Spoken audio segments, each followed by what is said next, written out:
Je vais commencer par comment j'ai pu connaître la divine volonté. Alors, c'était en 2000, en 2020, mars 2020, parce que j'ai fait la retraite ma première retraite de jeûne en septembre 2020, enfin en septembre 2020, pour discerner ma vocation, si c'était une vocation de mariage ou une vocation à la vie religieuse, parce que j'avais toujours cette idée de vouloir être religieux ou prêtre, en tout cas. Et donc, je me posais, voilà, je faisais pas mal de retraites.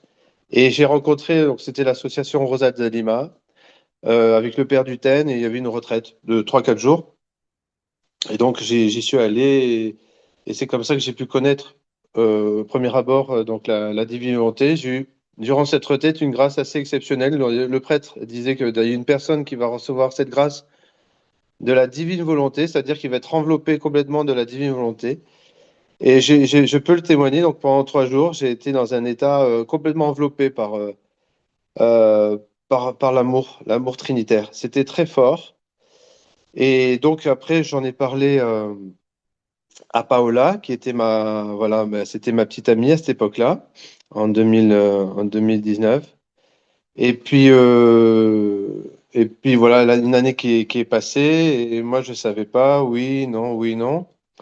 Et puis Paola a fait des recherches sur Internet, et elle a commencé à voir les témoignages de la mission Roua et de toutes les guérisons spirituelles, mais aussi pour le discernement. Et c'est vrai que, voilà, c'est vrai que pour ma femme, c'était difficile d'attendre ma décision si je voulais me marier ou pas. Enfin, en tout cas, si je voulais continuer à être avec elle. Et donc, elle m'a parlé du jeûne, de jeûne de 40 jours au pain et à l'eau. Ça, c'était en juin 2020. Et, euh, et c'est vrai que je suis une personne qui a un gros appétit. Enfin, en tout cas, dans ma famille, on a tous des appétits assez énormes. Alors, peut-être c'est pas forcément ordonné. Mais donc, pour moi, le jeûne de 40 jours au pain et à l'eau, c'était limite impossible. Alors, je me suis dit, Seigneur, donc, sachant que je mange beaucoup, il ne peut y avoir que ta grâce pour que je puisse jeûner. Et j'ai pensé, puisque j'aime beaucoup Saint François d'Assise, et donc j'ai pensé au jeûne de Saint François d'Assise qui commence donc pour l'Assomption le 15 août et qui se termine pour Saint-Michel. Et donc c'est comme ça donc j'ai parlé à ma femme pour commencer ce jeûne, et j'ai crié vraiment durant ce jeûne, j'ai vraiment demandé au Seigneur, Seigneur, si tu m'appelles à la vocation au mariage ou est-ce que tu m'appelles à la vie religieuse? Voilà. Et parce que j'ai vrai qu'on était tous les deux en tension, moi j'étais en souffrance aussi. Et donc j'ai vraiment fait ce pas de faire ce jeûne. Et là, c'est vrai qu'au moment où on a pris la décision de jeûner, une grâce déjà de paix, d'amour du Seigneur m'a enveloppé pour me rassurer. Et plus on approchait de la date du 15 août, donc le jour de l'Assomption de la Très Sainte Vierge Marie, et plus j'étais en paix et je sentais la grâce tomber en moi. Et ben, j'ai eu cette grâce extraordinaire, c'est que sachant que j'étais un très gros mangeur, eh ben, le premier jour, déjà dès le premier jour de jeûne, je n'avais plus faim. Donc on mangeait du pain et on buvait de l'eau et donc j'ai eu cette grâce de ne plus avoir faim. Par contre, c'est vrai, les 8 premiers jours, les 8 premiers jours, il y a eu vraiment des tensions au niveau de la chair et j'ai eu vraiment une délivrance au bout du 8e jour. Cet esprit vraiment de la nourriture, quoi. J'ai eu des fois des grosses envies de manger, mais qui étaient vraiment très impulsives. Et c'est parti vraiment au 9e jour, ça. Et puis après, j'étais complètement enveloppé de la paix du Seigneur. Ce que j'ai pu remarquer, parce que j'en ai fait plusieurs de jeunes, mais c'est vrai, dans le premier, ça a été vraiment une découverte et très fort. Euh, c'est c'est la présence réelle de Jésus dans l'Eucharistie qui m'a touché énormément. Et aussi, surtout, à chaque fois que j'allais vers la messe, j'avais vraiment tout mon être qui était attiré pour aller communier. Voilà. Et puis j'ai commencé à entendre, alors au début, je pensais que j'étais fou. J'ai commencé à entendre la voix de mon ange gardien. J'ai fini par comprendre que c'était mon ange gardien parce que par 3 fois dans ma vie, plus jeune, alors que j'étais pas pratiquant, il m'a sauvé la vie d'un accident de voiture, d'accident en vélo aussi, où j'aurais pu mourir. Donc j'ai reconnu que c'était mon ange gardien. Et donc j'étais très surpris de ça, de cette grâce. J'ai compris que ce jeûne me mettait dans une intimité particulière avec le Seigneur. Et puis aussi avec le goût de la parole de Dieu, et puis aussi la grâce de la prière, du rosaire, qui devenait facile. Voilà, ça m'a touché énormément. Et puis au fur et à mesure, et ben, vers le 20e jour, alors là pour le coup, c'est vraiment la voix du Seigneur que j'ai entendue à travers l'adoration eucharistique, mais aussi pendant l'action de grâce. Juste après avoir communié, j'entendais vraiment le Seigneur qui me répondait par rapport à ma situation vis-à-vis de Paola, qui est maintenant ma femme, par rapport aussi à la situation de mon travail. Et donc, il me donnait vraiment des réponses claires et précises à des choses que je vivais à l'instant T au journalier, donc dans mon travail. Et ça, c'était vraiment fort. Aussi, euh, tout devenait simple, tout devenait ordonné, et surtout, j'étais pas fatigué. Et alors, ce qui était extraordinaire aussi, c'est pas, je n'avais aucune fatigue, et alors que je faisais mes entraînements de sport. Donc, je pouvais faire un entraînement normal, sachant que j'avais pas envie de manger de sucre ou juste de boire de l'eau, quoi. Donc ça a été vraiment très surprenant parce que avec les entraînements d'athlétisme, normalement, on a besoin de manger beaucoup après, quoi. En tout cas, c'est normal. Voilà. Et donc au fur et à mesure de ce jeûne, j'ai eu aussi des délivrances, voilà, parce que bon, voilà, mon passé familial, donc n'était pas dans la chrétienté. Et donc, depuis tout petit, il y a eu j'ai eu pas mal de problèmes spirituels et voilà, j'ai dû avoir même un peu des prières de délivrance.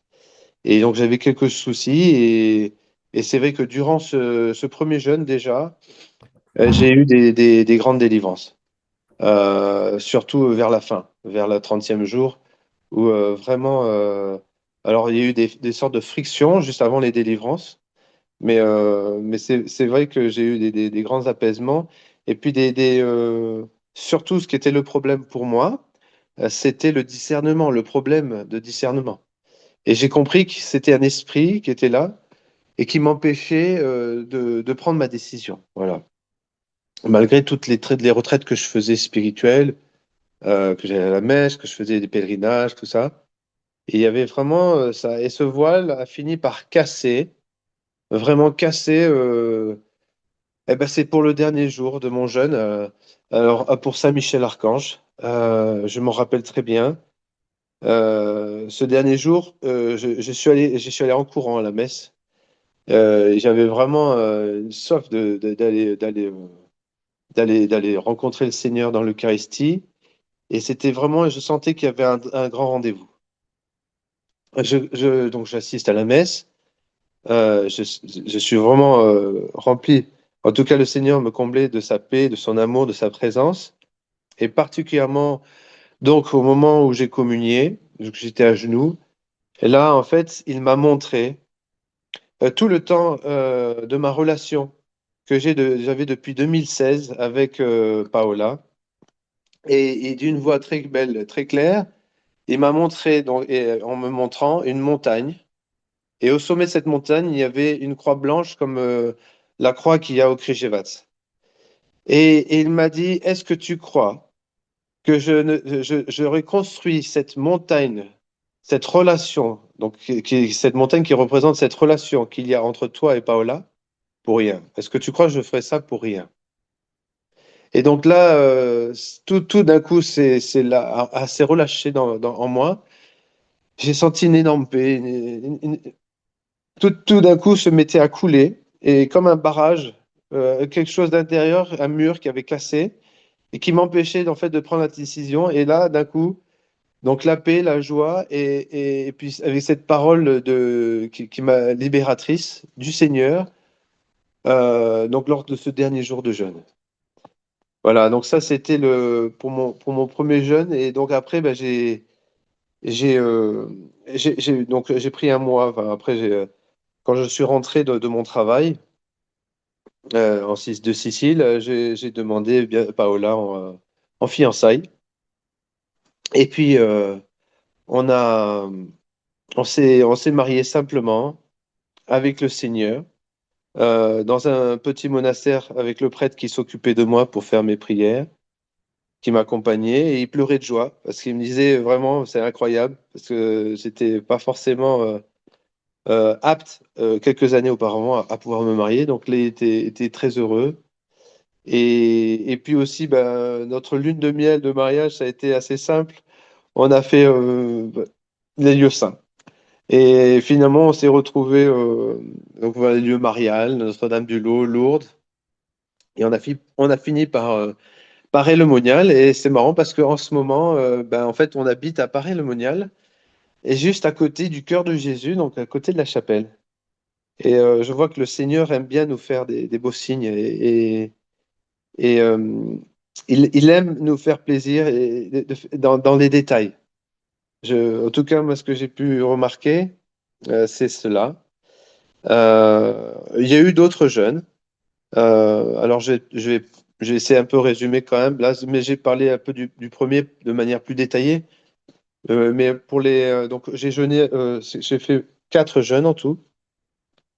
Et ce que je peux dire, c'est qu'à chaque fois, pour mes jeûnes de la divine volonté, c'est que ma relation au Seigneur se libère, mais me sens toujours encore plus libre, plus intime auprès de lui, un amour incroyable pour l'Eucharistie. Et je suis complètement attiré maintenant. C'est mon être veut aller à la messe. Attiré par la messe et quoi qu'il advienne, même si c'est une messe charismatique ou une messe toute simple, mon être est complètement absorbé au moment de l'élévation. Et ça, c'est vraiment grâce au jeûne de la divine volonté. J'ai oublié de parler d'une chose importante et qui est essentielle, bien sûr, c'est l'adoration eucharistique lors du jeûne, avec la méditation eh ben, des 24 heures de la Passion. J'avais l'impression, ben, un peu, c'est quand on a les exercices de Saint Ignace de Loyola, de rentrer dans la scène et à chaque fois, quand je suis à l'adoration, maintenant, surtout quand j'ai dans la retraite de jeûne, euh, je rentre dans la scène avec le Seigneur, je suis à côté de lui, je sais que c'est pas moi, c'est vraiment la grâce du Seigneur qui fait cela.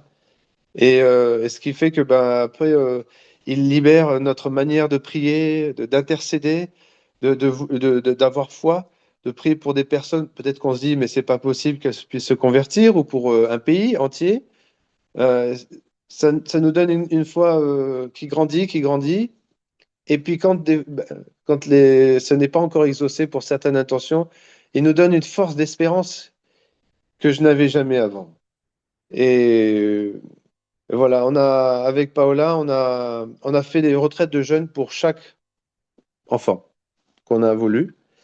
Et parce que on s'est dit, par la retraite de jeunes dans la divine volonté, nous avons pu nous marier.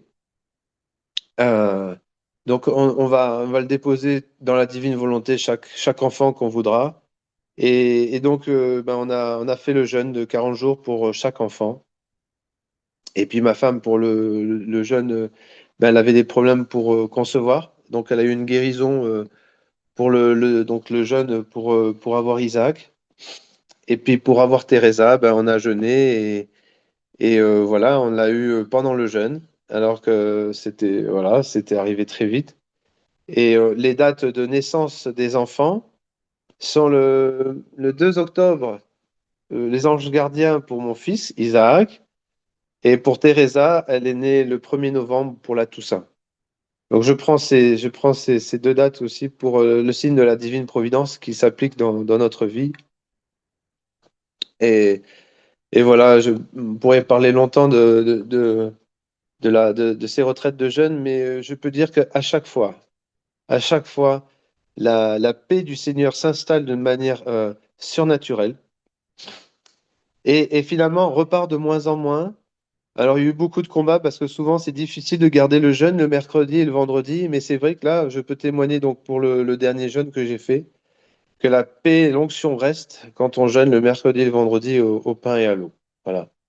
Et donc, ben, on avance avec la retraite de jeûne. Pour moi, c'est vraiment un rendez-vous avec le Seigneur.